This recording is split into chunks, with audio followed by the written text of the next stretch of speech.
Hello and welcome to the Thursday show, the most electrifying live hour of Warhammer 40,000 coverage that anyone could ask for. Am I right? Electrifying. I love that. I'm pumped already, Paul. Man, you're getting me pumped up for this. I'm here for it. I'm hyped. Let's do it. Got Adam Camilleri and Dustin Henshaw. We're excited to be here. Welcome to the show. Yeah, this is a live show. We actually record this live. Some caveats on today's episode. The tech priest Dicky, the lovely Richard Hughes, who usually runs shop behind the scene, has been replaced by who? By me. I'm Dustin. piecing together your episode today live with duct tape and spit. So hopefully everything holds together. And chat, you have a very important role today because we are recording this live. Please let us know if you don't get audio or something goes wrong as soon as you can, so I can fix it as soon as I can.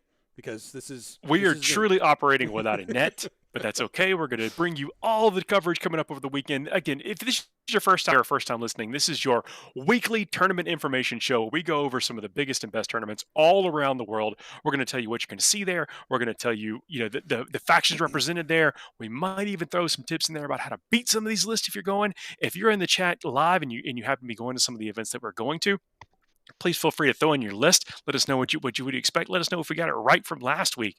We don't have to look back, though, because we're always right. That's the joke around here. Always right. Never look back. Never a need. There's never a need. I'll look back on one thing, gentlemen. Because Aussie. We freaking won. We won, babe. We did. Of course. You should. I say we. You've earned that. My country's national team won the first ever World Team Championship. I didn't win crap. I was playing for the Merc team. But a bunch of absolute legendary Aussies went all the way and won it for our nation. So thank you very much to them. I was right. Ha, ha, ha. There we are. Huge congrats to them. Congratulations to that team. Incredible. Yeah, I mean, it's hard-fought, stiff competition. We brought you, what you were going to see there last week. Go back and check it out if you haven't already. Over the last actual 2 weeks, brought you what you're going to see there. Really appreciate everybody tuning in. And also the chat already lighting up. We have a great live chat community, folks, that come and spend some time with us each and every week. We really appreciate it. And so, again, if you are listening to this after the fact, know that you can come join us as we do this every Thursday, 9 p.m. Eastern. But let's just jump right into it. We have, again, another exciting show. We're going to be talking about the Capital City Bloodbath, the Salt Lake Open, and the Korea Summer Slam. Got some cool things to discuss on each and every one of these tournaments. Let's just start with the Capital City Bloodbath in Ottawa, Ontario, Canada. No geography expert, but I believe that's north of me. Tell by the accent. It's 126 players, 6-round event. If it's in Canada, it's definitely north of you, at least in some way, right? That's how it works. Is it north of me, or can I go south? You're like north. Well, I guess you could go either way. Northeast, I think, is the closest. Northeast for you. Yeah. See, I'm pointing. If you're not here live on the video, you can't see which direction I'm pointing. You would not know which direction Canada is from Australia if you weren't here live right now. So you're missing out, guys. So let's go through some of the factions that are going to be there. The 126 players, Capital City Bloodbath. The Imperials, there's going to be 11 Sisters of Battle, 8 Custodes, 2 Admech, 5 Astra Militarum. Wow. 3 Grey Knights, 8 Imperial Knights. The Space Marines, there's 3 Dark Angels, 7 Blood Angels, 2 Ultramarines, 1 Salamanders, 2 Black Templar, 1 Iron Hands, 2 Death Watch. The Chaos, there's 7 Chaos Space Marines, 7 T-Suns, 4 Death Guard, and 9 Renegade Knights. Xenos, there's 9 Necrons, that's 5 Orcs, Yep, 6 Tau. Hive Mind, there's 9 Tyranids and 3 Gene Stealer Cults. Eldari Superfection. Who could they be? I don't know. Who would possibly run Gene Stealer Cult at such an illustrious event? I wouldn't know anybody who would do that. Nobody. You would never know them. In Canada. In Canada, no less. Canada. Right? Nobody would ever do that. And a major? Are you crazy? The Eldari, there's 2 Drukhari, 3 Harlequins, 5 Assyriani, and 1 specifically Ulthway, apparently. Okay. So that means the faction podium is Sisters of Battle topping it off at 11. What? That's supposed to read Yanari. I'm sorry. So Okay. They're their own thing now. So Wolf one... Boy's their own thing. I didn't mess anything up. Oh, right, Oops. right. Okay, so one Yunari. Okay, that makes more sense. So the podium is Sisters of Battle topping off at 11. That. The Necrons, Tyranids, Renegade Knights all tied at 9, and then Imperial Knights and Custodes tied at 8 for third. That's an interesting podium, actually. A couple ones we expect on there, but a couple others that are, I don't know, Knights being on there. Is that surprising to you guys? Both Knights that on volume there of Knights. Mm-hmm. Yeah. Yeah. Both Knights being on there is a surprise. That number. Well, it's let's give it up to Nephilim being like that. Yep. That unsung hero. Nephilim is right. That's right. That's right, Nephilim. This is a beautiful spread. This is actually quite a beautiful spread. In totality, we have 6. We have 5 factions on our podium. Mm-hmm. And then there's actually sitting in the 7 pile in the number in faction representation. We have T-Suns, Chaos Space Marines, Blood Angels as well. So there's 3 more factions that we could have done the whole honorable mention treatment to, and they would have made it on here as well. This is actually and I will say this for Nephilim, no matter who says anything bad about it, it has created beautiful spread events. We are seeing far less homogenous crap at the top, where we just see 3 factions being, sometimes was like a third to half 100 player event, and it was a bit toxic. As it says right now, only Sisters looking above and beyond others. But in this case, this is an interesting one where we might want to count Knights, both flavors of Knights, as their own thing. And if we do, there are 17 Knight players in attendance. Chat just pointed out almost 20 Knights. Yeah, man, it's huge. You better be prepared. If you can't run the Knight Gauntlet, you might just get gatekept out of this podium. Yeah, you got to be ready. And some also factions, Chaos and Imperial, can run, and we've seen them a Knight or 2 creeping into their list, and so it's possible you could play Knights every round coming up. That's true. Well, Knights actually pretty prominent in Canada, or at least my area. There's a lot of Knight players, both Renegade and Imperial. There's a couple. I can't remember if it was this event or one of the previous, but I know definitely at this event there was at least one Knight list that had a Baden in it. And there might have been 2, but I can't remember if it was this one or the next one. Apologies. I did all this like with the Ulthway thing. I did all these stats while I was extremely jet lagged at 3 o'clock in the morning and couldn't sleep. So that wasn't a mistake. So that was just a few minutes ago. We're always right. There's just an Ulthway. There's an Ulthway player. It's just Ulthway. Thank you very much, boys. What do you make of Sisters being number 1 still? It's becoming a trend. It's kind of being traded. Necron Sisters Tyranids are kind of trading first places in Nephilim, it feels. Do you reckon that's accurate, boys? It makes perfect sense for me. The Sisters are actually just a really high-scoring army. They can play into any matchup, and there's 4 of them that live within 2 blocks of me that are going to this event, so it doesn't surprise me at all that there's going to be that many going. There we go. Just look in your crystal ball. They're right there. It's like, there they are. Oh, yeah, there's one right there. Okay. Actually, there's one in the chat right now. No, they're a great army. So in events like this, they have the tools to beat anything. So it just takes the reps, and you can win those games. You can. Now, let's discuss Sisters for just a second here. Is that it's a high model count army, at least it can be played as a high model count army, and often is, and also a kind of a hobby intensive army with the detail on the figures. It's now been several weeks, months even, since Sisters have started to be good. People are starting to see lists, starting to see kind of templates to follow, and they've had time to get it all on the table. So I would not be surprised if the next 3 or 4 weeks are not exactly like this. That's fair. Yeah, I totally agree. Jumping down into some of the interesting parts here. So Blood Angels once again sitting above and beyond, more than double any other Space Marine sub-faction in representation. No real surprises there for me, boys. But certainly, by all means, you guys let me know if you think any of that is an aberration. Flying Sanguinary Guard, pretty good. Yeah. I mean, you've heard it here. But it turns out. But what is interesting is the juxtaposition, the correlation between Space Marines and Chaos Space Marines now. We've got 7 Chaos Space Marines in attendance. We did take a little bit of a deviation from the story of the Chaos Space Marine Codex as it launched into our competitive meta to go talk about the WTC where it wasn't legal. So we're kind of catching back up to speed with them. I can tell you the breakdown there is, if my memory serves me correctly, it has Empress Children being taken as, I think, 3 of the 4 lists. But then there's one Night Lords, I believe. There's one World Eaters. There's a couple of Black Legion as well. So there's actually still a little bit of a spread in there. I might start doing, for the next couple of weeks, the breakdown there. Like I put it in brackets next to them, how many of each sub-faction. And should Chaos Space Marines take off and there starts being like 10, 12, 15 of them, I'll start doing the same breakdown for them as I do for Space Marines. That would be a great trend, because I know there's a lot of aspiring Chaos Generals out there that are looking for things to do, because they want that faction to work. People have been wanting that faction to work for a long time, and now the tools are in that book. Yeah, you talk about a faction with a fan base. Like CSM runs deep, it runs deep in the meta. But let's talk about some of the top players in attendance. This thing is stacked, by the way. I mean, I wrote down a funny line and then deleted it, saying this is the most friendly Shark Tank you'll see, because there's 7 of the most apologetic. As they eat your legs, they're saying sorry the whole time. This is a murderer's row. 7 of the top 10 in Canada are in attendance at this event. So only 3 of the top of the pile are not there. Number 1 of that pile is Sam Procopio, who I met, lovely gentleman. I met just this weekend, just gone at the WTC. Absolute lad, built like a proverbial brick shithouse, as we would say in Australia. He's number 1 in Canada, and he's playing. He could not do it. He couldn't help himself. I went to the precipice and decided it was time. Yeah. I'm going to hand pass this one to Paul, because it's Blood Angels, and you should hear him unpack this. Yeah, look at this. So starting out with a battalion, actually just with a battalion, which is you really don't want to give up those too many command points. You want to try to hold on to as many as you can. A chapter master, interesting choice there. Librarian, starting to see more of those.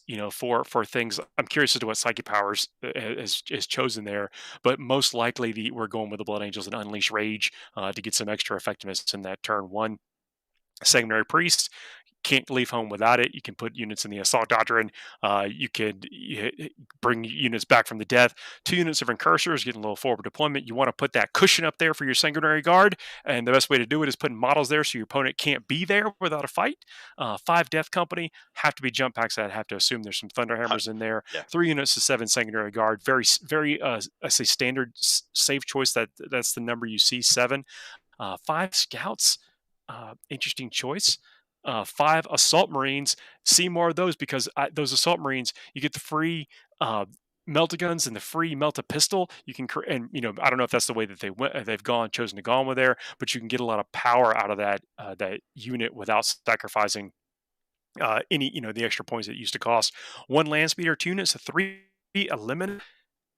And a Land Speeder Storm. I was thinking about where are the Scouts going to go. They're going to go in that Storm, and the Land Speeder Storm has been making its way into lots of Space Marine lists. It's got the tech that you can't. The physics of that model play well into what you need right now in Warhammer 40,000, because it's so few points. It's so long, so kind of wide. It helps do a lot of things, and I guess if you can put some units in it, some models in it, makes it even better. Really expand that footprint. I like this list. Some choices in here. When I was reading down the variants, I'm like, is there going to be one of those rhinos in here? No, hasn't gone with the rhino. Gone for more offensive and tech pieces that don't get try to bank on that one fight last kind of thing while sacrificing some other stuff. I like it. I will tell you that the Eliminators are packing the free las fusils.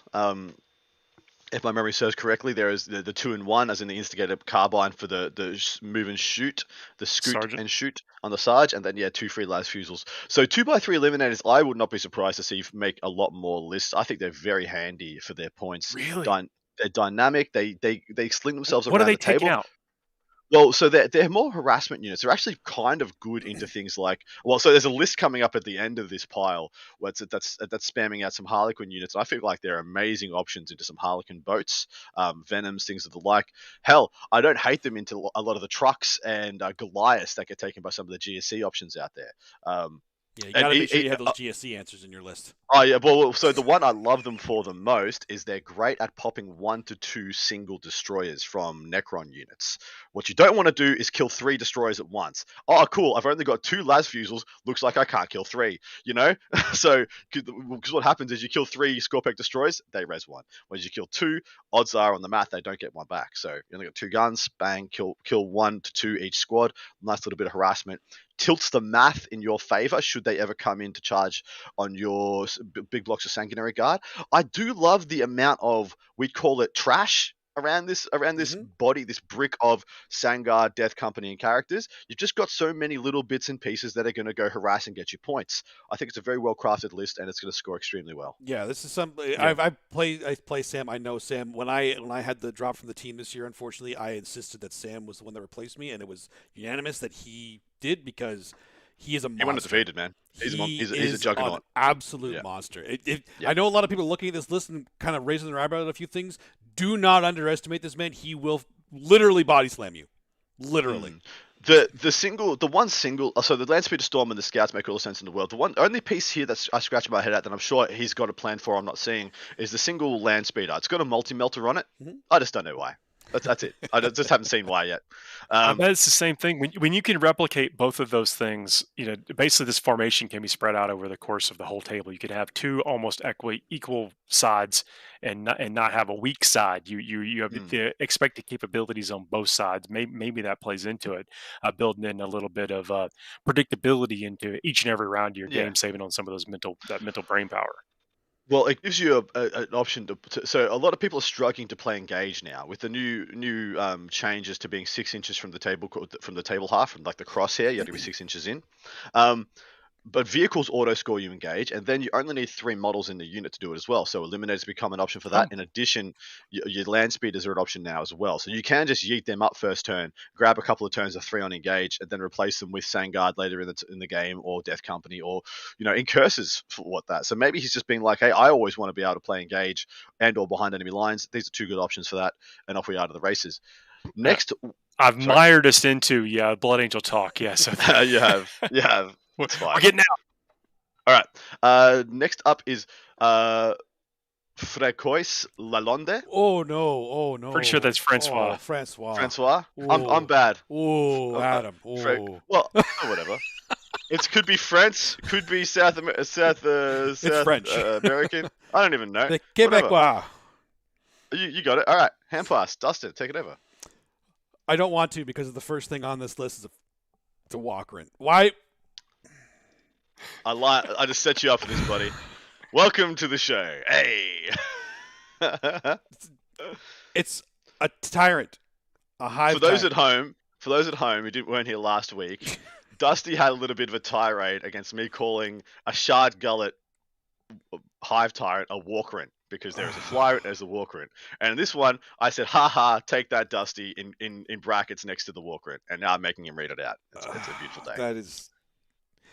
That's just cruel and unusual. So there is a hive tyrant, and there's also a Neranthrope Tyrannid Prime 995 warriors. It is Leviathan, so that makes perfect sense. 3 times. Oh, I can't. I'm math on the fly. It's like 57 warriors. That's a lot. That's it's gonna feel like a lot. Yeah, that's a lot. Mm-hmm. Yeah. 3 Venomthropes, 3 Zoanthropes, a Biovore, and then another patrol with a Flyrant, and another 5 warriors. I'm assuming the Flyrant's all decked out with the Reaper, so it's going to just pick up whatever it wants to kill. With that many warriors on the board, that is a pain to chew through, and it's got all the tech pieces you need with the -1 to hit, the Zoanthropes for the invuln for units, Biovore for some move blocking, and maybe some mortal wounds if you really want to try and kill something. You get that last little wound on something. It has all the pieces you need. It's a great list. Francois has been playing NIDS for only a couple months now, but he's been consistently playing for a couple months now. So he's refined that list since then. It's got a lot of meat on the bone. It's got a lot of meat on the bone. It's chunky. It's a lot. There's a lot to chew. Like, this is just going to brick up the primary, right? This is just I don't have good secondaries, so your primary is going to be wrecked, because I'm just going to chuck on so much OBSEC warrior girth, thickness, that you just can't overcome it. And it's I like how you described that, though, because the Tyranids do not have the beneficial secondaries like some of the things like the Soritas and the Necrons, where they can kind of play their own game and almost not interact with you, is what it feels like. You've got to go and stop them from scoring those points. But the Tyranids are, they are very much designed to stop you from scoring those points, because they can march into your deployment zone confidently and just start wrecking your list. They really can. I mean, and 9 warriors with Catalyst and like the turn, you take the turn of Invuln, there are so many lists who just have no answer. Like, I've seen whole lists just throw the kitchen sink at these guys and kill 4 out of 9, and then cool, congrats, another 9 has just come in plus all the 5-mans. It's really it can get pretty ugly pretty quick. It feels like you guys remember how the crisis suits were a couple of months ago? Yep. People would just have 15 crisis suits, and it would be overwhelming for people in a different kind of way. Like they wouldn't go and body you off primary; they would sit back on their objective and shoot you for where pressuring your scoring ability rather than just removing pieces. I don't find them that killy outside combat. In combat, you just spend the CP required to kill the thing. But shooting wise, they can be a little bit hit or miss depending on what they're shooting into. Like the Terminators in cover is like something they're just not equipped to deal with. Like Scarab Colts and things. But for the vast amount of things, especially like Eldari bodies, a lot of Sisters bodies, they've got exactly what you need to clear objectives really well, shooting wise. Jumping down to the third one, Hamza Syed. Did I get that one right, boys? Ranked 3 in Canada. I don't care. Paul didn't even listen. He just said nope before you even asked the question. He's like, nope. Yeah, he doesn't care. I'm sure. Yeah, 100% Paul's covering his bases. Yeah, he's doing the logical thing. He's third in Canada. He's playing light Sadith Harlequins.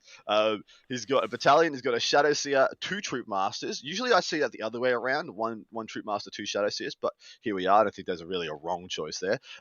6 by 5 troop, so 6 units of 5 troop, 2 Death Jesters, a single Solitaire, 3 units of 2 Skyweavers, which I actually think are quietly pretty cool, and 6 Star Weavers to tote the whole package around. So that is 6 boats with an amalgam of characters inside and troop, 3 units of 2 bikes, and Solitaire just kind of dancing around doing his thing.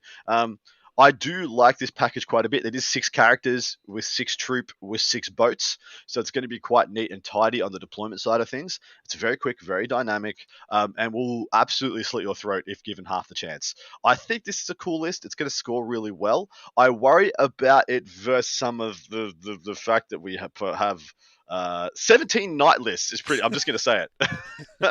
If this gent dodges the knights or has a plan that I'm not seeing for the knights, top shelf. No, it's going to be a perilous first 3 rounds of the tournament. I think that's it's going to be difficult to kind of. But if you can outpace that, then maybe you are positioning for the last games, and that's a strategy when you're going into a tournament is using your skill to get through the early rounds and using the tech of your list to get through the later rounds. Mm-hmm. Yeah, it's a list that he's been playing for a long time too. Like very very experienced with it, and he has been playing against a lot of knights because, like I said, they're pretty common around here. So I'm sure that's why those Skyweavers have Haywire on them, because he wants that extra kick when he needs them, and then maybe he just knows how to roll 6s on his fusion. That's right. Yeah, fusion. Cross your fingers. Hope to die. Like say. That's say always your the prayers. fallback plan. Roll some 6s. And before we get too far deep in the chat, I want to say the Stoic in chat says that they're excited to get some their 1,000 Suns on the table. Work is settling down. Nice. They can get into their local game shop in Sacramento. Love to see that kind of stuff. It's absolutely awesome. We have appointed Adam as our official name sounder outer. Name sounder outer. Beautiful. There would be so many memes that would go by the wayside if I didn't read out the names, right? It would just be a competent, well structured and put together segment. And we don't want that. Like that would actually be a little. Got to keep everything on the edge. Who's winning this, boys? What do we got? You want to go with faction here? What faction you think is going to win? I mean, I'm going to call the player and the faction here. Sam, don't let me down. Get those Blood Angels out. I'm shocked that Paul is calling for that. No, that's not a bad pick at all. It's not a bad pick. Very strong player, very strong list. The only thing in the meta that he might run into a brick wall by. I know he's got knights pretty much down pat. There are some knight lists that can give him a bit of problems, but like it's pretty negotiable. What I am worried about is the Emperor's Children lists. Can he just run into a bunch of fights last and fights first interactions and get stonewalled out of the game? So I'm picking a Chaos Space Marine player. Okay. Just specifically, you want to go Emperor's Children? I'll go Emperor's Children. Yeah. Yeah. And Dustin, look, I don't want to say that maybe you have a favorite at the event. I kind of do, but I also. And does he happen to also be on this show? He does happen to be on this show.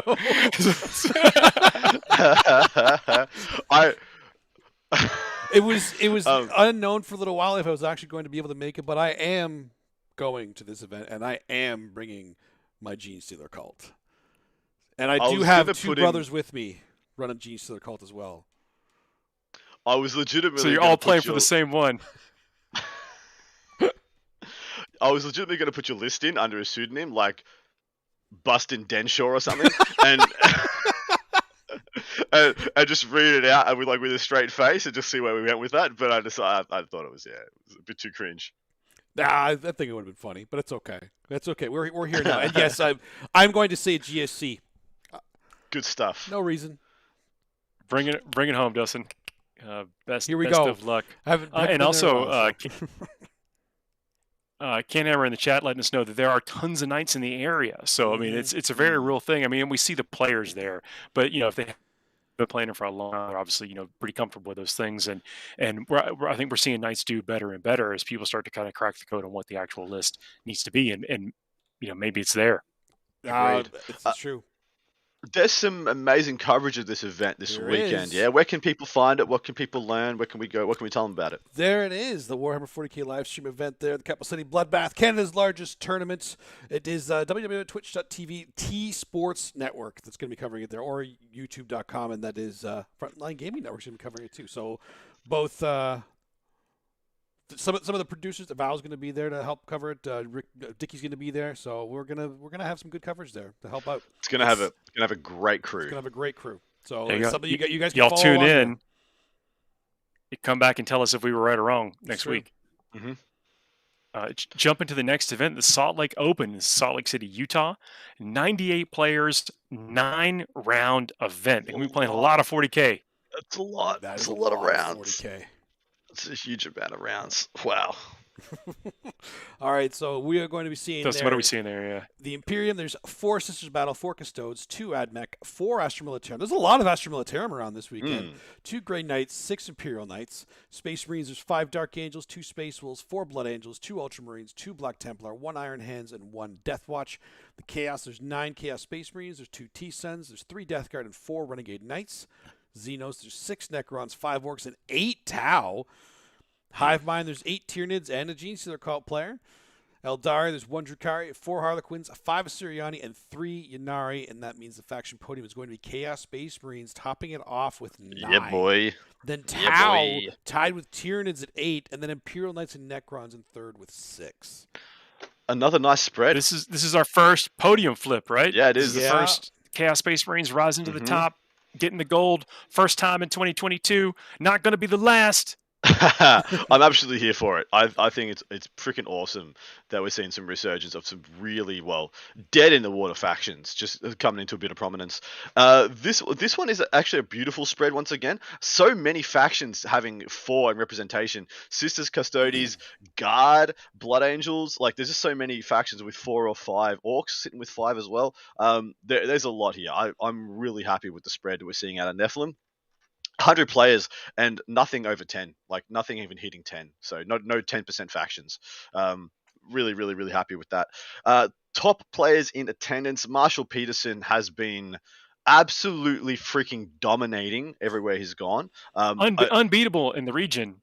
Insane. If you listen to some folks in the region, basically saying unbeatable. Well, I believe, correct me if I'm wrong, but I think you went to a GT a week or 2 ago and just got 6 100s. Was this the right guy? Is this the same guy? Yeah, our buddy, I think Red played him in one of those events too, and Necrons on Necrons, and it was a slobber knocker, 98 to 100 or whatever. It was amazing. Insane. Wow, insane. That's ridiculous that you can have a game that high scoring with Necrons on both sides. Oh my I think it was 88 to 100. I may be embellishing just a bit, but. It was basically 99 to 100. That's close enough. I mean, that's a ridiculous score. He's currently climbing up through the ranks right now in the USA. He's ranked 8th right now. Naturally, he's playing Necrons. He's got Expansionists and Conquerors. The list stands as thus, gentlemen. Of course, Supreme Command with the Silent King. Then he's got a single Vanguard for the rest of his list. Catacomb Command Barge, Illuminos Zeris, a Canoptic Reanimator, 2 units of 10 Lich Guard, which I think is the point of distinction between Marshall and many other lists.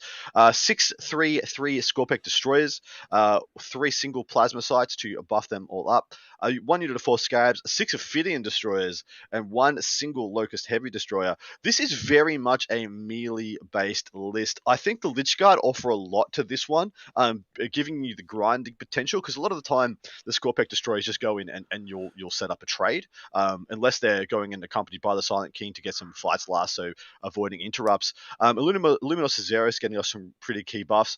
I don't know how it rolls for you boys, but Caesaris always makes a Silent King toughness 8 in my games. There's just nothing else on the dice in those games. It's just, cool, Caesaris, roll the 3 on the D3, cool. It's the freaking toughness 8 Silent King. Congratulations. It sucks, but for everybody else, life is now miserable for the next 3 hours. Exactly right. But 20 Lich Guard means that you don't take quite as many trades as you usually would with this kind of army. I think this might be one of the keys to Marshall getting those 100-point scores consistently. Because as soon as you get 10 Lich Guard with a Reanimator, and possibly a Caesaris buff to up their toughness or attacks or whatnot on a mid-board objective, it's a far harder proposition to shift over and above the Scorpec Destroyers, or especially the Ophidians, who kind of go down to a stiff breeze. I think this might be one of the keys to why he's got such an even 100 top out score every single round. And yeah, something to look at for other aspiring Silent Kings out there. Yeah, I actually like the 20 Lich Guard with the Reanimator, because they are just impossible to shift with giant OBSEC units wherever you want. They can sit in your opponent's deployment zone objectives, and they're forced to put too much into them, and it just gives them control over the rest of the board. It's a great ad. I love them. I love seeing that, because I haven't seen a Reanimator on the board in a long time. Yeah, and in saying that, or not that old rather. The rest of the army is really melee based. It's a very melee based army. I'm a huge fan of the 1 unit of destroyers. We're calling it the seven destroyers unit, which is the 6 regular with 1 heavy, because it's kind of a catch-all. With Silent King buffs, it actually just kills anything, and so I like that as just the answer. And having a 1 of there would be something that I would add. But hey, I ain't going around getting 600 out of 600 at freaking events, so I ain't gonna say crap against this list. Now it's gonna get 900 and 900. Yeah. Could you imagine? Could you actually imagine? Come out with 900 points in this tournament? No, wow. We're actually going to talk about a list and a player here that I think is going to come down to Marshall and one of the players here in the finals, and it could be anybody's game. But what are we seeing? What's the next list we're talking about? Next one is Chris Vaughan. He's playing Chaos Space Marines Emperor's Children. We were diverted from our regularly scheduled giving CSM a bunch of service here in the list dissection, so I'm packing it in now to try to catch up for what we didn't do. He's got a single battalion detachment with Supreme Command. Of course, that Supreme Command has to have a baton in it. The battalion is Lucius the Eternal, Dark Apostle, Master of Possession, 4x5 Noise Marines, which I adore, 10 Termies, 2 to 5 Possessed. A single Venom Crawler, and like I said, a Baton. This is a great list, boys. I'll be real with you. That Venom Crawler, it seems, again, I've seen it a couple of times, but what are they doing with it? Why is it there? Usually it's there to supercharge the Psychic Phase, yeah? It gives you +1 to cast, and then it's a nice little harassing unit on top. Okay. Is that correct? I actually don't know. I'm curious about that too. They've got an aura of +1 to cast, I believe, and then in addition, you've got it's there to supercharge the Master of Possession. So you always get your Cursed Earth off, you always get your buffs off. Everything sits. It's much more reliable when you only got 1 caster. Your Psychic Phase becomes a little bit hit or miss, especially if you're playing against Silent King or Bloody Rose. You can just 4+ deny one of your powers. So having that little bit of insurance to make sure you're always above the natural denies is just a little bit of extra. Plus, they're pointed pretty well. They're durable for their points. They're actually killy for their points as well when you combine the shooting and the combat. I think they're a good unit.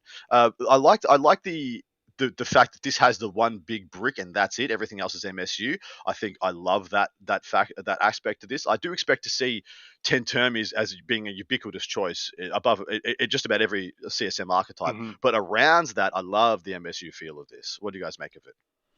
I absolutely like the MSU.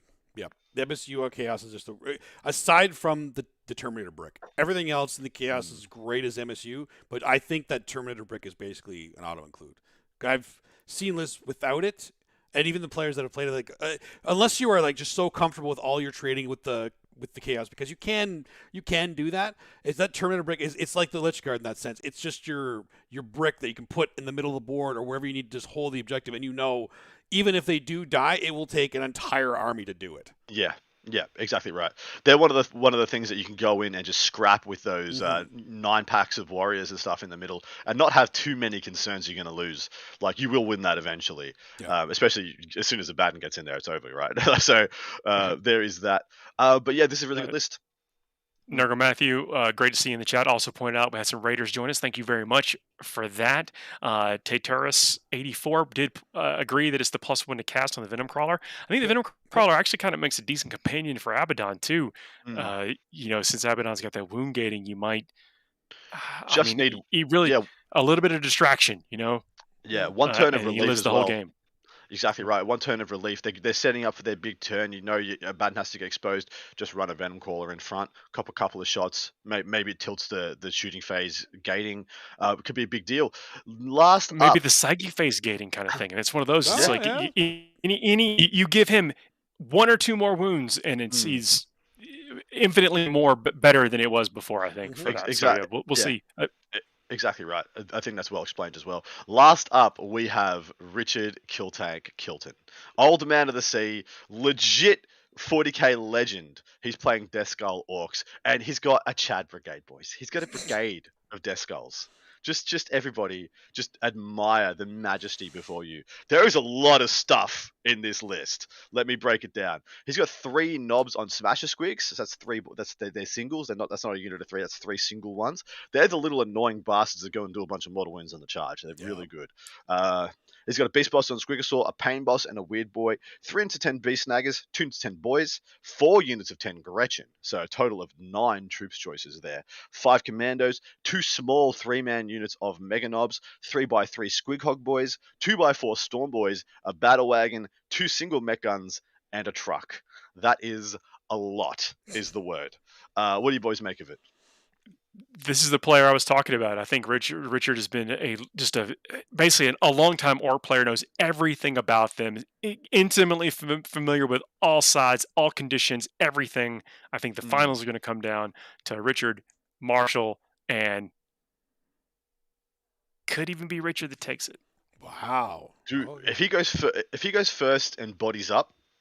The weird thing about that matchup is there's no shooting on the Necron side that's really going to trouble Richard. Like, apart from Menhirs trying to go after that battle wagon or truck, it's really going to be a melee trading game. And Richard's got just as many trading pieces in the melee, possibly more trading pieces in melee than the opponent does, especially when you add in those Smasher Squigs, which I think they are the piece that Orcs need to make sure things like a Batten don't just walk through their whole army. Yep. You absolutely need them now, I think, because Abaddon's around, Catans are everywhere. You just need to be able to do multi-phase damage. So I think the 3 single Smasher Squigs is the piece that I think is on the cutting edge here by Rich, and I'm a big fan. No, I think those are actually not included now. They're not that expensive, and what they bring to your team is you need it. The current meta.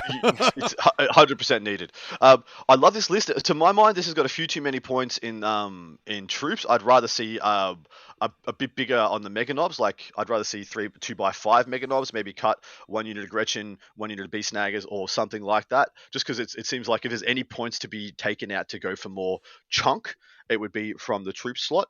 But troops are good. Especially with the Death Skulls. Like, troops are really good. So there is that to it as well. But yeah, so Paul, if that matchup happens, you're going to go with Rich, or you're going to go with? I'm definitely going with Rich. I love that matchup. I love that. I think the experience of the War Boss is going to edge out any tech the Necron brings. I adore that. I hope that's the case. Chaos Space Marines is the most represented faction in attendance here, so I'm going to duck and weave around that one. There is 8 Tau and 8 Tyranids here. Now, I'm not sure what the terrain is like at this event. Maybe someone in attendance in chat could tell us, because if this is light terrain, 8 Tau is going to be a hard pill to swallow for some lists out there. And if there was a list that didn't have much to be scared of against what Marshall's bringing, it would be a bunch of Hammerheads, a bunch of Crisis Suits into Tau lists, because they're under no threat until Marshall closes the distance and gets into melee. So Tau might be is going to be my pick for this one. Wow. Okay. I'm actually going to go with Necrons. I'm doing a safe pick now. Now, I don't, because this list here is a really good list. I think it actually struggles to get through the Lich Guard. MSU will struggle to get through a big block of Lich Guard with the Reanimator pointed at them, right? It's true. Yeah, good point. Good point. I think it's going to be a great game if it even occurs in that way. But that matchup could easily happen in round 2. Of course, it's going to happen. It's a 9-round event. Every matchup's going to happen. Yeah, it's all happening. Let's jump to our next event. This is normally when we'd have like maybe a word from our sponsors or Frontline Gaming, but let me just give you the word. Go check out their website. You get lots of cool stuff. You can get new release stuff there. You get your mats, get some of the already painted terrain. You can get tickets for events coming up. You get to probably find links to some other shows that are on the network. All kind of stuff there. Don't delay. Go check out brand new terrain set just got launched as well. This one is designed for competitive play over and above the rest, even though the rest are very serviceable for it. This one is designed specifically for it, and you can get it in a range of different colors. You can pick your poison. Go in there and pick the one that matches the mat that you like the most. Picks your army. I know there's blue, purple. I think there's yellow as well. So go check it out. Another new beautiful terrain set, pre-painted, lovely MDF. I tell folks all the time, one of the quickest ways to kind of pro up your gaming experience and your environment at home at your home games is to get some of this stuff, and it makes an immediate difference. And you feel better about rolling dice in your own space. Go check it out. You're doing yourself a favor if you do. Doing us a favor if you pick something up. So thanks a lot for doing that, and thanks a lot for checking it out and listening to us. Next one we want to talk about is the Korea SummerSlam #1 from Seoul, South Korea. 22 players, 5-round event, and they helped us out by listing every single one of their factions in BCP. It makes it easier for us to piece this bit of the content together. But I also want to say that 40K in South Korea has been growing, over the last few years. COVID slowed them down a bit because they were only kind of able to gather in like eight folks or less. I mean, certainly appreciate that and understand what they had. Folks in still regions are still dealing with that kind of stuff. And hopefully it's right for them and some of the restrictions ease for them to get together because they've got almost 200 active players in that area. We love to see it because we know, again, it's been built over the last several years. Let us see some of your models if you're in that area putting them together. Would love to see that. But we're going to be talking about the tournament coming up over this weekend right now. Like I mentioned, 5 rounds, 22 players. What do we see in there? We are going to be seeing the Imperials. There's 1 Custode, 2 Grey Knights, and 1 Imperial Knight. Space Marines, there's a Blood Angel, an Ultramarine, a Salamander, a Black Templar, an Imperial Fist, and 2 Iron Hands. Chaos, there's 2 Chaos Space Marines, 2 Death Guard. Xenos, there's a single Necron, a single Orc, and 2 Tau. Hive Mind, there's 3 Tyranids. Eldari, never heard of them. Never heard of them. It's Eldari Free Zone. Seoul is just like... That sounds wonderful. Exclusion zone of Eldari. I love it. That means the faction podium is Tyranids topping it off at 3, and then everybody else. And the rest. This is an awesome part of what we get to do on this show, by the way. We had a lovely community member from this event reach out and say, hey guys, we got the first of what we hope to be many GTs going on here in Seoul. Please highlight it for us, and it's our absolute pleasure to shine a bit of light on some of the more obscure metas out there. Absolutely legendary. Well, building scenes. I mean, this is what it's about. Like, we're telling you about some big things you can go to, but we also want to hear about the things that are just getting started, that are will eventually become one day destinations events. Well, they all start somewhere, and we love to hear about the communities. This is SummerSlam #1. I would be so freaking awesome to be here 3 or 4 years from now doing the 4th or 5th one, and it's got like 100 players. It's a whole lineage to it. Like, it'd be absolutely incredible. They will. Absolutely, they will. So I reached out to the same community member who messaged us and told us and said, hey, mate, need some players. Who are some players in attendance? Who are some of the sharks in this local pond we need to highlight?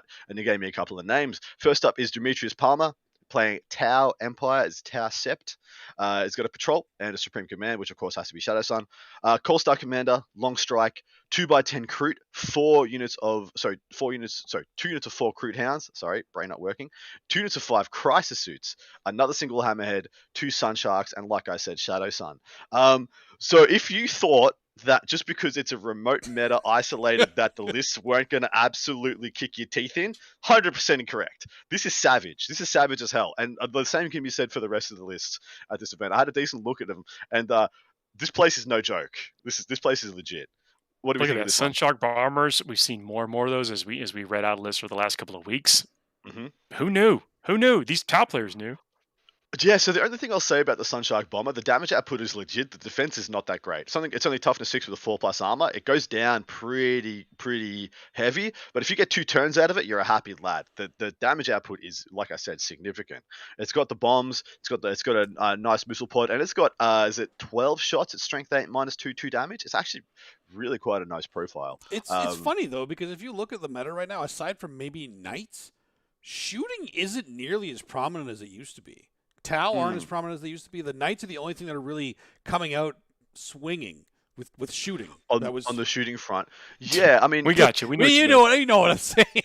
As in a shooting archetype, as in the core of the army is based around it, shooting tech. I think the only other one would be there are some more obscure marine factions out there, Ravenwing being one that's kind of bubbling away there. That's playing a shooting or an Alpha Strike shooting army. But you're right, it's in decline. I think Nephilim has forced us to be, hey, you got to play the mission. You can't afford to take 2 or 3 turns off to try and decimate your opponent. Like even these Tau lists, look how many recruit there are. Like that's just what you need to do to compete in the game, right? Yeah, but in saying that, it still ticks all the boxes. It's still got long strike and a hammerhead, 100%. Which I think I think we're all starting to agree that's the right amount, unless you're skewing heavily into like we're going to call it the CCB meta, where it's 17 freaking Knight players. Sure, take 4 hammerheads. You're not going to regret it. 2 hammerheads seems to be enough. 2 hammerheads, 2 units of crisis suits, 2 Sunshark bombers. That's just a lot. That's just a lot to handle. And one of the premium things, and one of the reasons I think the Sunsharks are better than other ones, is that when you take Shadow Sun and you have the redeploy, you can redeploy them off the table for free.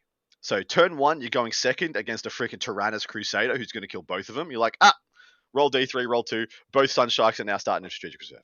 It's a very powerful thing you can do with that list, and it makes their flyers, I believe, better than other people's flyers. So, nice. What's the next list?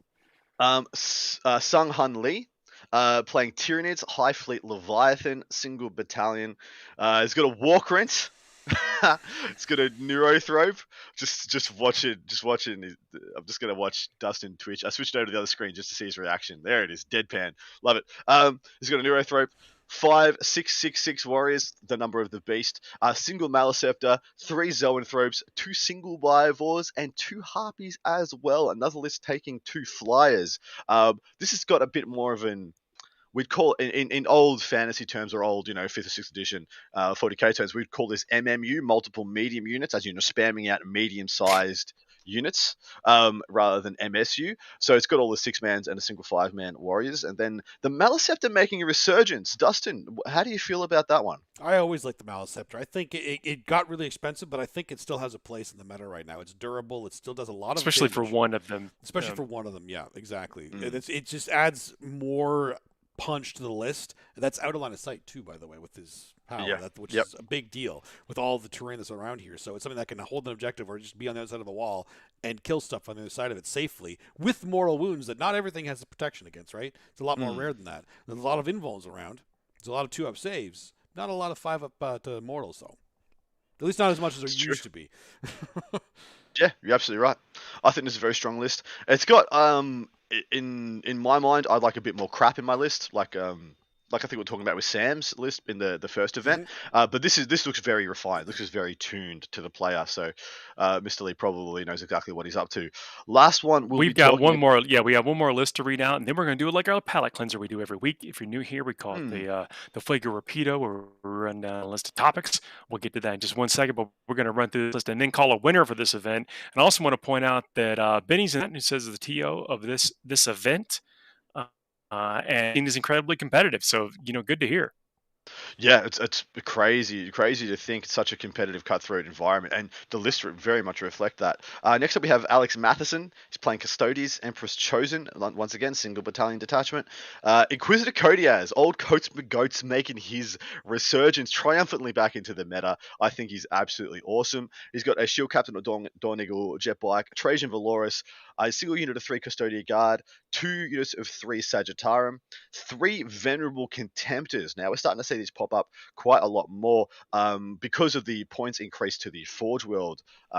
Very strong Forge World Dreadnoughts, a single Vexillus Praetor, and 2 units of 3 Virtus Praetors. This is a nice list, boys. It's a bit of an all-rounder, being the chunk in the middle being the Contemptors, Virtus Praetors playing around on the flanks, and then just a little bit of everything in between. Inquisitor Codiaz, I believe, adds a lot to this with the Nephilim like meta. him. I like him a lot. I like him opening up those secondaries. Yeah, opens up the secondaries. In addition, he adds that Calidus Assassin-like effect of making some strats cost more, and a lot of people have a lot less CP to play with. A lot less CP to play with. So he adds a little bit of CP pressure on you. Like, can you afford to spend this? Codius comes in, screws over your plans. It's pretty nice. Yeah. So we know this is. Yeah, we know this is a rough meta, as far as the scene goes and the quality of play there. What faction is going to take it down? It was very hard to pick. Very hard. The safe pick is the Tyranids because there's the most of them. It's a strong faction. Yeah, but I feel like all of us need to pick something other than that, though. Yep. All right. I'm not picking Tau. I've already picked Tau in this one, so I'm gonna go with Death Guard. I'll go with Death Guard. Let's do it. Let's party. All right. Here we go. I played Death Guard at WTC, and I was super impressed by their new secondaries. I think they're extremely strong. I'm going with Salamanders. Ooh. I'm going with, I think, Grey Knights, actually. Nice. Nice. Yeah. We're all esteemed gentlemanly picks, lads. I think that was good. Good showing. So that's going to be our events for this week.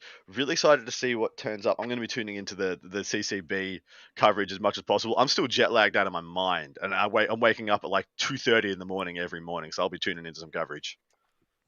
Well, now we're to the part of the show. A little bit of a palate cleanser. It was after all that crunchy and talk. We have a segment we call the Flaker Rapido. We give ourselves a series of topics submitted by friends of the show, listeners of the show, and give ourselves 2 minutes to talk about each one. We give it kind of some rapid fire opinions, and then we forget that question like it never existed, never look back. That's what we do. Right. So once that clock starts, we will.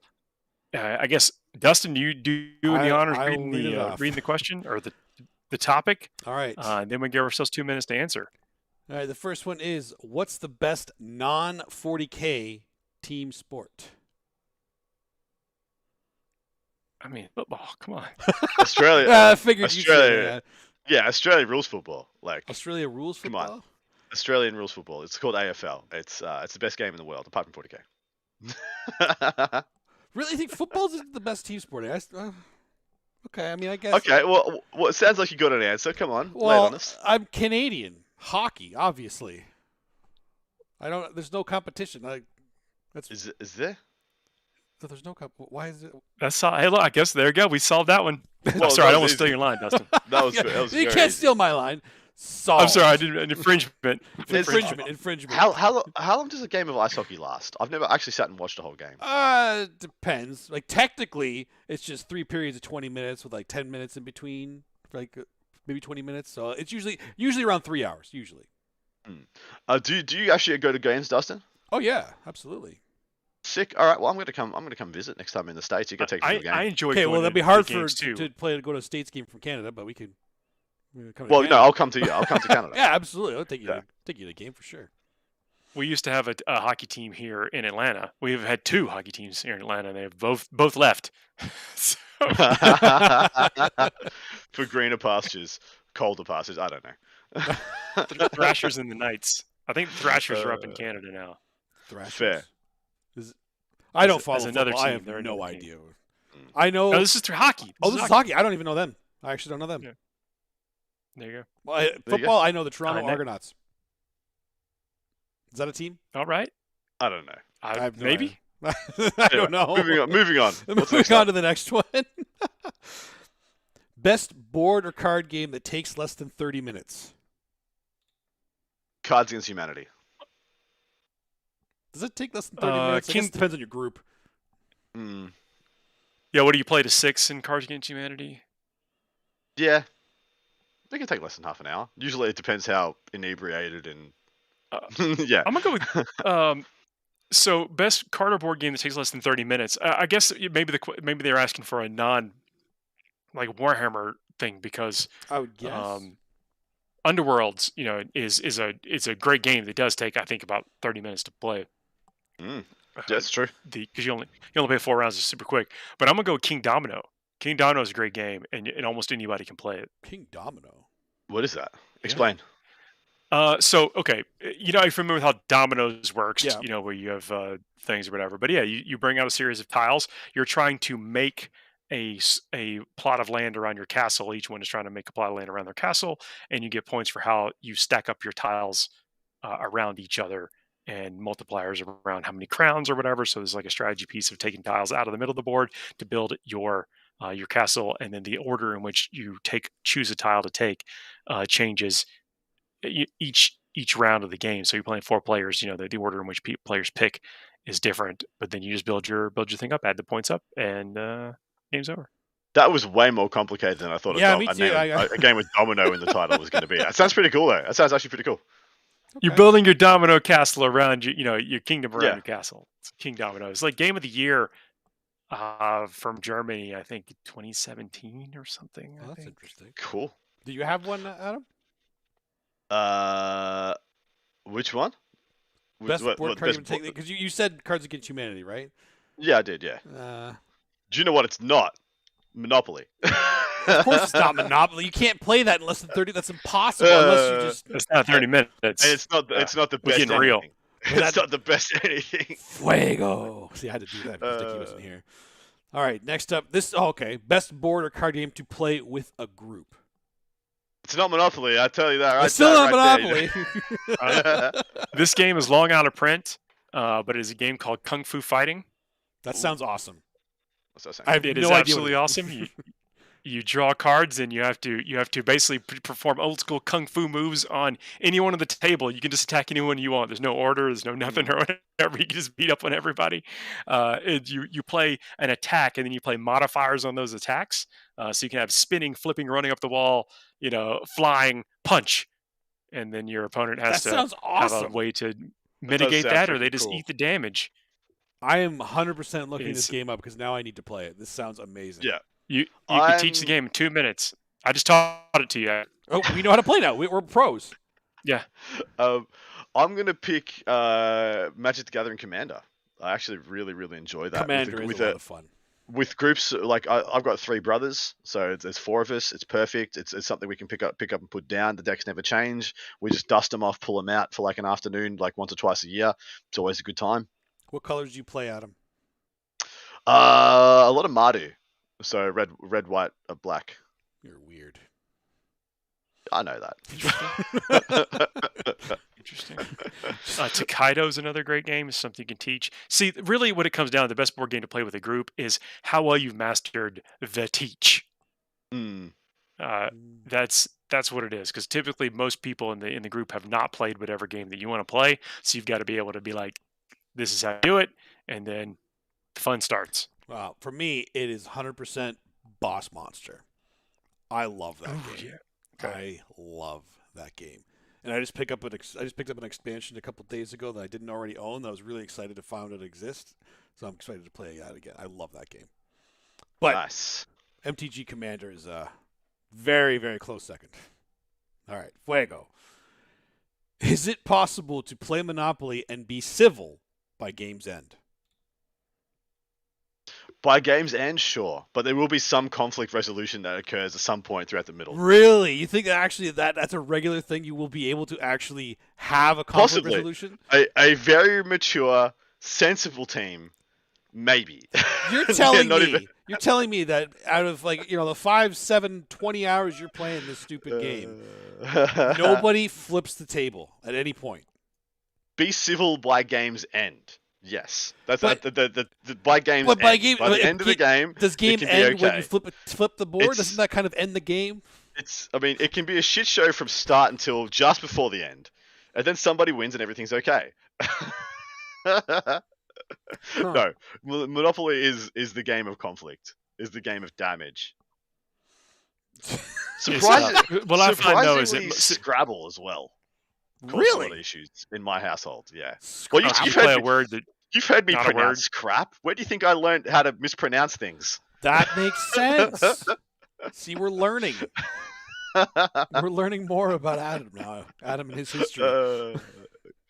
With Monopoly, though, I'd find that like half the cable just doesn't care as much as you do. So maybe they get out of it unscathed. Yep. So this is fine. See, I'm usually an instigator. I do stuff specifically to make people angry because I find that more fun. That's why. Don't let him get away. You better charge him that rent. Yeah, you can't let him get away with that. They're like trading properties and stuff. That's not how residential stuff works. It's not. You can't do that. You can't just trade houses. What? You go to the government and say you traded houses with somebody. What are they going to say? Like, well, you know what? I know what they're going to say here. What would they say there? Yeah. Yeah, they find a way to tax it. All right, next one. Should more games use dice besides D6? Yeah. It's always a thing that I thought that G-Dub. So it's weird. I've been playing 40K or G-Dub games for technically since I was like 12, but I always thought at some point they'd make their own dice, like they'd make a 7-sided dice just so they could patent it and it'd be its own IP thing. It's weird. Something I always thought they would do because they've kind of made everything their own, like Aurochs and Ogors, and everything's kind of got the G-Dub rebranding on it. I always thought the dice thing would as well eventually, but yeah, there's so you can put as many sides as you want on a dice, except for like it's not entirely true. Yeah. 2-sided dice, probably just a coin, though. Yeah, it is just a coin. That's right. What is a 1-sided dice, boys? That's not a die. That's going to make next week Fuego. Explain the 1-sided dice. Explain the 1-sided die. But yeah, I think they should. I think dice is a good mechanic for a lot of different games.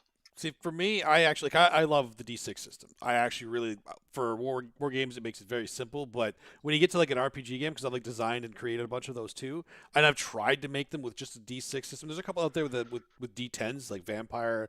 They work well with that. It's the variable's not big enough for some of the things you want to be able to create outside of like a massive tabletop game. So if you want to either need more dice, a bigger pool, or larger dice. And eventually you're getting, like, if you're using just D6s to like play an RPG, you're going to have dice pools of like 60, 70 dice to get the variables you're looking for, like a late game kind of thing. So that's when you need to start adding in D10s, D20s, and that's so yes, if it's like more RPG style. I think for larger games, it's better to have just this one single like die system, like a D6, D10, whatever their system might be. Then it makes it easier to learn, play, and keep it straight, I think. Fuego. And the last one, best movie based on a board or video game. Super Mario Brothers. Oh my God, no. Yeah. No, there's no way you're serious. Okay, I actually want to I want to alter this a bit. Well, no, I'll give my answer. Jumanji is probably the best. What? Okay.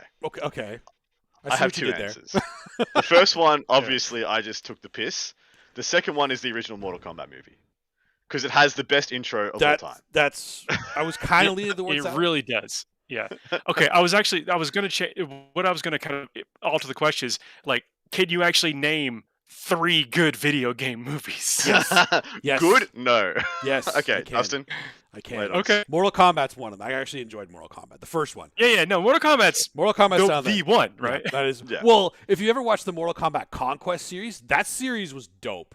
Like, it was really good. We're talking about movies, just movies. Oh, well, that's. But you should watch it anyway. It's a great series. Great series. And there's a couple other decent ones. We have to include anime in this. Anime we're counting as movies, right? Because that kind of sure. It is a movie. Yeah, of course. If it's feature movie length, sure. Okay, so the Tekken movie, the anime one, not the live action one. That one was garbage. I didn't see that. I didn't see the anime. That one's actually pretty good. And the best, by far, bar none, the best movie based on a video game that I have ever seen and will watch any day of the week. And if you haven't watched it, you have to watch it. Street Fighter, the movie anime. Oh, that's true. That's actually true. Yeah. So good. I love that movie. If you have not seen it, put that on your list. The opening scene in that movie. Jumanji, but okay. Yeah, the opening scene in that movie is just I'd be very happy to have that 3: animated Street Fighter, Mortal Kombat, and Jumanji. There we go. I can agree with that. I can agree with those in any three. order. Mortal Kombat is like just when it came out is like this is amazing. Whoop. That's our show. So that is actually we made it through the thing. We were skeptical at the very beginning. We have gotten all the way through. I did it. People. Thank you Dustin. very much for hanging out in the chat with us. If you are listening to us after the fact, you have not already hit that subscribe button, please hit the subscribe button, like, share it, leave some comments on the YouTubes or whatever, leave us 5-star reviews in whatever podcast aggregators you found. Gentlemen, it's been a pleasure. Everyone in the chat, it helps keep us going each and every week. We will be back next week. We'll see y'all soon. See you next week, everybody.